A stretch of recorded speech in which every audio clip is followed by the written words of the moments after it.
Hello guys, in this video I'll show you how to use the Radial array tool to extremely quickly get some awesome details. But real quick guys, I've got two new courses on Udemy, Ultimate Sci-Fi Soldier and Plasticity Modeling Guide. So guys, Plasticity 1.0 is now out, the program is pretty much at a good state.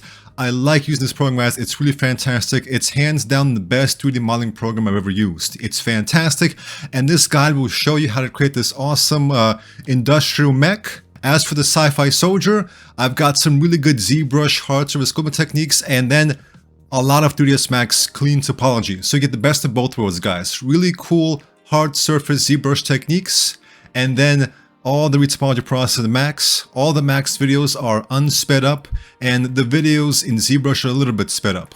So essentially, guys, the purpose of this one is not to overwhelm you with dozens of hours of content, but just to have really streamlined, just like the best of the best, techniques for retopology and sculpting. So guys, check out those courses, links are in the description. Let's continue.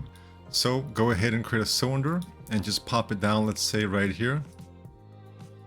Alright, and I'm going to go ahead and press B for a new body. I will now select this, press G, and then move it right here. I will now click on the Radial Array button and select this as a center point. And right click. I will now select this. I will now hold Shift to add these as well. Hold Control to deselect that one.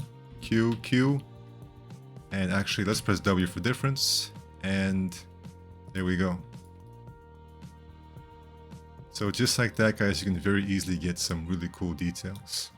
You can then select these faces. Holding Shift to add to your selection and press D to further move them. Alright, thank you for watching and take care.